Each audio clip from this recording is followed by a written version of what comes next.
Value is defined by how well a product or service actually meets our customers' requirements. An important question we can ask to determine value is, will the customer be willing to pay for this? If the answer to that is clearly yes, then we can argue that it has value. Value added includes activities that actually add value to the end product, and that our customer is willing to pay for. So logically, we would say that non-value added would be any activities the customer is unwilling to pay for. Value added is the difference between the price of a product or service and the cost of producing it. The price is determined by what customers are willing to pay based on the perceived value. Likewise, anything that is added to a product or service which the customers do not want or are unwilling to pay for are wasteful activities known as overproduction. In Six Sigma, we strive to remove any non-value added activities from a process. Customer perceived quality and above average customer service have been proven time and again to be leading drivers of business success. When your customers share their voice in real time with your organization, they expect you to listen, act, and report back to them on progress. To win the war on customer loyalty, you must have a single line of sight into your customer, market, and employee groups. This is the concept of the voice of the customer, and it is a driving factor into providing quality products that customers are willing to pay for. Customers have needs and requirements.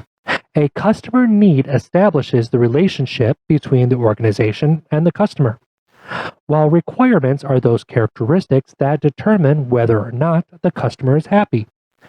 With Six Sigma, requirements are things that you can measure on a continuous scale. You can measure user friendliness on a Likert scale. You can measure the download-upload in megabits per second or load times in fractions of seconds. The fact that the iPad is lightweight is just a feature that doesn't change, and it isn't something that you would really measure to make improvements. All processes should take an input and convert it into an output. The conversion or change is the function of the process, and it can either add value or remove value from a product or service. In Lean, we want all processes to add value to the product or service, not remove value from it. We define these non-value added activities as either Type 1 or Type 2 muda. Type 1 muda are any forms of wasteful activities that are necessary, such as quality and regulatory activities. We cannot remove these from the process and still expect to be in compliance with certain standards. Type 2 muda, however, is anything that does not add value and that is not necessary to the process. We seek to remove these forms of waste from the process itself. Doing it right the first time, or drift, is a concept that was coined by Philip Crosby in his book, Quality is Free.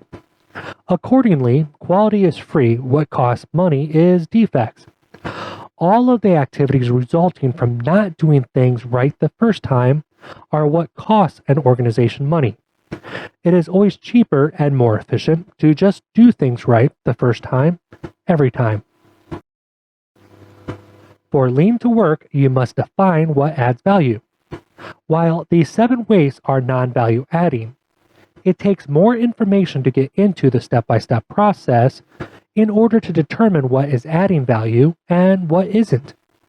In Lean, for something to add value, the step must change the form or function of a product or service. The customer must be willing to pay for that change, and the step must be performed correctly the very first time. Traditionally, there are 7 ways defined within lean manufacturing. But more recently, we have identified an 8th waste, and we remember them through the acronym Downtime, which stands for defects, overproduction, waiting, non-utilized talent, transportation, inventory, motion, and extra processing. Defects are anything that is not within specification. Producing too much is overproduction. Anytime there is a bottleneck in the process, there is waiting. If employees are not effectively engaged, then their talents are not being fully utilized. The output of one process should flow into the next rather than having to be transported. Warehousing inventory means that it is sitting idle.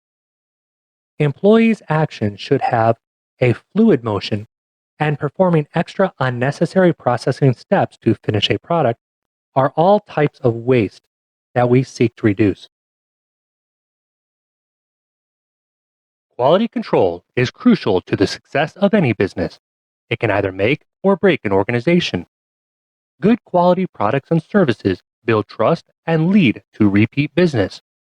But bad quality costs an organization money and drives that business away. Every week, we upload new videos between 5 and 10 minutes in length, where we will focus on the concepts and strategic implementation of Lean and Six Sigma. As a Master Black Belt, I am passionate about quality.